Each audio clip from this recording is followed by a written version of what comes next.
But now, we have the Hellcat Challenger and the Camaro Z28. This means 2 cars, 1,200 horsepower, and one amazing road. This is not a tight corners car, but it is a big car that corners. Is there more to the Hellcat than just burnouts? Well, yeah, there is. There's so much more. But it all revolves around the power.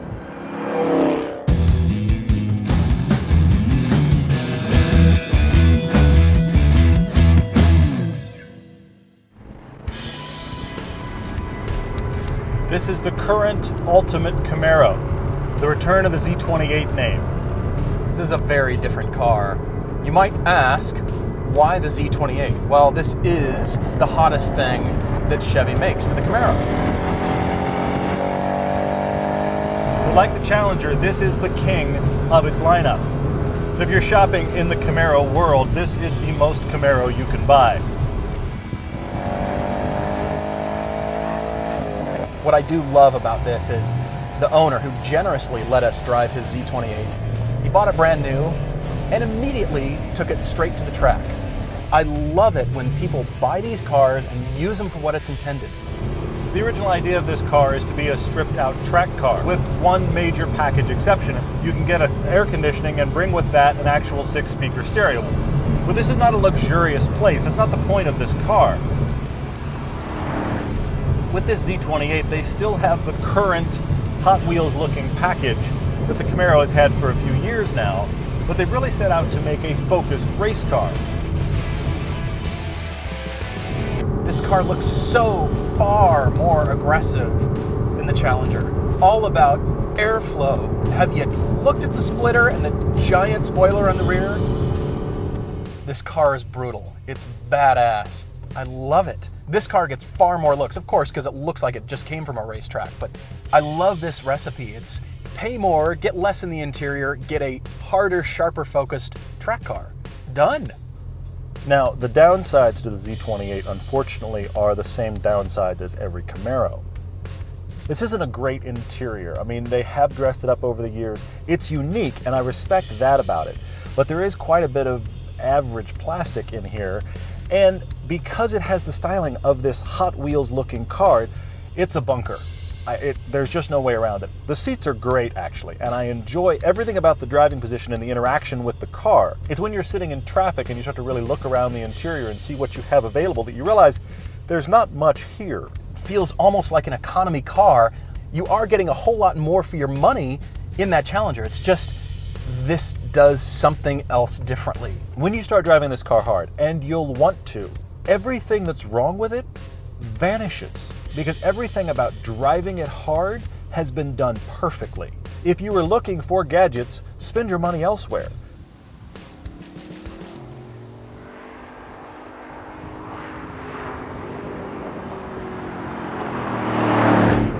I didn't think I would like this car as much, and it's so different. It makes its power entirely differently. Larger displacement, naturally aspirated, and you think less horsepower. This car feels every bit as quick as the Challenger. It's not that instantaneous torque, shove in the back, but it's a constant surge. And you cannot accuse this car of being slow. No, it doesn't have that mid-range supercharger whine or punch of the Challenger, but this is naturally aspirated 500 horsepower.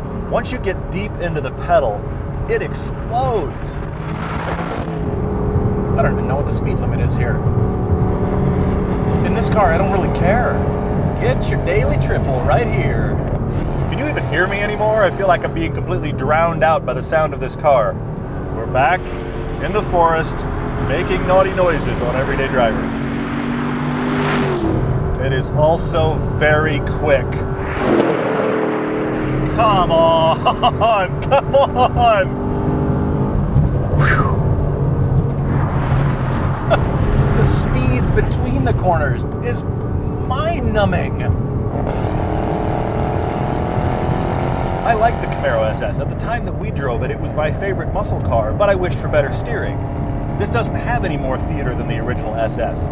It actually only has a few body panels to even let you know that this is something different. If you ignore the ankle-killing splitter on the front, it could almost be somebody's SS. But there is a grounding to the suspension on this car that is incredibly rare. The ZL1 has Chevy's fantastic magnetic ride. This has a purpose-built race-style suspension.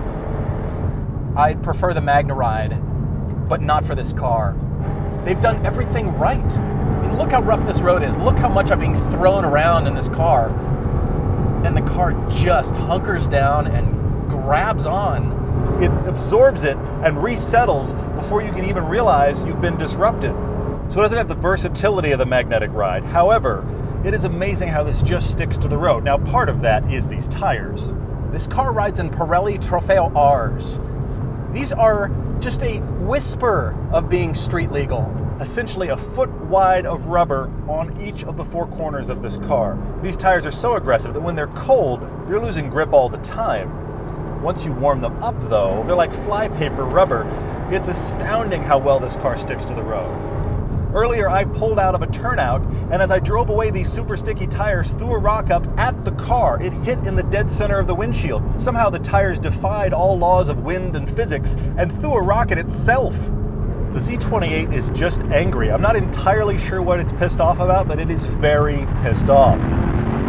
I wasn't expecting the Camaro to handle this well. Now, it's not as that sharp, direct feedback as rear-engine cars or mid-engine cars that are a lot lighter, but this car is impressive. I've got the confidence with the Z28 to carry that into the corner. You know, the general rule of thumb is slow in, fast out. I make the case for fast in with this car because you can. It's not a twitchy kind of handling. It's very progressive. And then at some point you realize it just sticks, and so you can turn even more and harder. On the mountain road we're on, this is the car I would much prefer.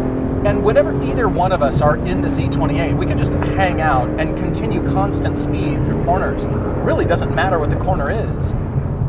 The Hellcat behind is struggling to keep up, and in a lot of cases, it's not very much fun. When I drive this and the Challenger back to back, the overwhelming sensation is that on any of the straights, the Challenger can keep up or exceed this Z28, but it has to back way off in the corners. So overall, this car's constant speed is far higher. At 6 or 7 tenths for the Z28, you're at 8 or 9 tenths for the Challenger. The tighter the road gets, the more this just walks away. What's funny about the Z28, it has a button for touring. As if you would ever do that with this car. You just leave it in sport mode. That's the entire purpose of this car. The Z28 is like having one of those super athlete friends that can do any sport at an amazing level. Sometimes that person's inspiring and they just make you want to go and do more and be better. And other times they're exhausting because you just want to sit on the couch and watch a movie. Z28 uses an electric steering rack. Now everybody thinks hydraulic, the way to go. Well, Challenger's in front of me. It's got the hydraulic. This one is electric. I'm fine with it. And it doesn't feel too light as the steering does in the Challenger. It feels like it's got the perfect amount of weight to it. And with these enormous tires and all of this grip, you definitely feel involved. Every time I ease my way into the brakes, I realize I could have just left off the throttle and steered entirely with the gas pedal. Not even braking. I'm just turning, not even braking.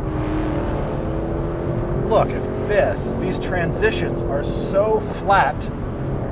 It becomes subconscious so quickly because of the way the steering and the throttle respond to change the attitude of the car. That is flat and fast through there. I like the Z28. I've never really become a Camaro fan until now. Just the general recipe, it's not really done it for me. There's so many other cars I would choose, but this is in an entirely different category. On a tight winding road, I think the Z28 could walk away from anything under 100 grand.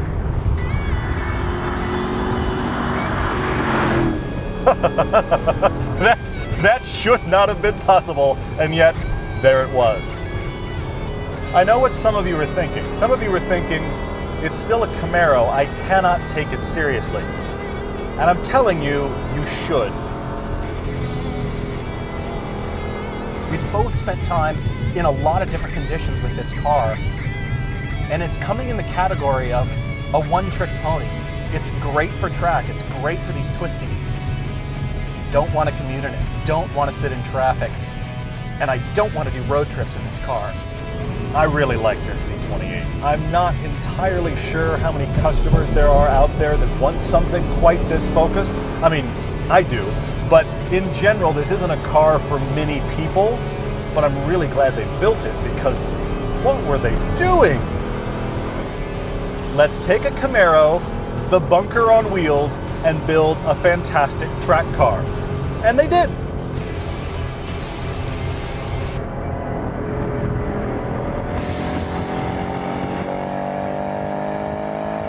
Well, we had to drive the Hellcat. I mean, it kind of feels like everyone's driven it up to this point. 700 horsepower. It's just been endless burnouts. There's burnout videos all over the internet But here's the thing. just this car. If you want 700 horsepower and you don't go Hellcat, you're into wild exotics at Yeah. $200,000 or this car. These are your options. It's Which like is amazing. Hellcat or Pagani Huayra. I mean, what? Here's the question. It is not what goes with a Hellcat. It is what car do you put with a Camaro Z28? Fair question. I mean, that is the matchup here. These are both the kings of their segment, the kings of their lineups. These are the two most aggressive, most expensive muscle They are. cars made. I mean, this is that muscle car recipe, roughly 65, 70 grand unless you get gouged for your Z28. Which is happening. Yes, it is. But these are the kings right now, and you've got to put them together, even though Yeah. they couldn't be more I different. mean, this is just gobs of power. And even though it has a track setting, a sports setting, this is, more of an autocross machine, which is what the owner does with it. Yeah, So- the owner of that does autocross. I actually think it's a bit too much car for autocross, Yeah. but it could be any track in the world. You'd have a blast with that car. It feels actually smaller than its weight versus the Hellcat, which feels every bit of its weight. Yeah, it but does. I mean, this No way. feels like a huge car. But here's the thing: if I Yeah. lived in Oh, yeah. Florida or Dallas and never went to a track, the Z28 is kind of pointless at that point. Oh, yeah. Because what it does best, you aren't utilizing. In a place Yeah. where you've just got long freeway blasts, this is an Autobahn car. As This crazy as suddenly it is makes to Texas say. small. From one end to the other, Seriously. 832 miles of width just gets eaten up in a Yeah, it's Hellcat. This is made for that. Great. So I'm having trouble saying this one over that one because they're so different. I'm not. I'm going to go Z28 because Surprise. here's the thing: the Z28. He likes the track-focused car. Exactly. The Z28 matches the kind of driving I like to do and the kind of drives that I take. It's insane how much power this Every has. time you start this up, all you hear is gear whine from the supercharger. Yeah. When you drive a Hellcat, the world just goes backwards because it's so obnoxiously, blindingly, astronomically fast. It's just unbelievable power, and I found myself going way too fast. I'm thinking, Oh, it's why too is everybody easy. so slow? Oh, okay, I better back off. I don't want to just Surprising. use 10% of the throttle. I want to use the whole car, and I have to go Z28. Well, you could use 50% of the throttle and have so much fun, just giant smoky burnouts. Well, if you're shopping for either of these cars, you've made your decision already. Probably true. Most Yeah. people have already. I say buy both. If you can, they're great. Both do different things. Get both. Today on Everyday Driver, Paul's consumer advice is just buy both cars. Spend Why your not money. spend twice as much money? Thanks for joining us. If there were ever a car that had the biggest set of balls that you've ever driven, it's the Hellcat. I can't decide. Really. What car should I buy? Both. The end. You're welcome.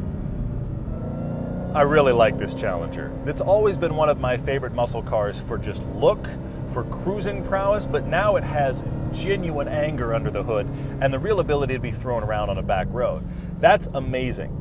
Now, it's still too big for my taste. It's not the kind of car I'd go for, but if you like muscle and you like attitude, this is the game right now. This is the winner.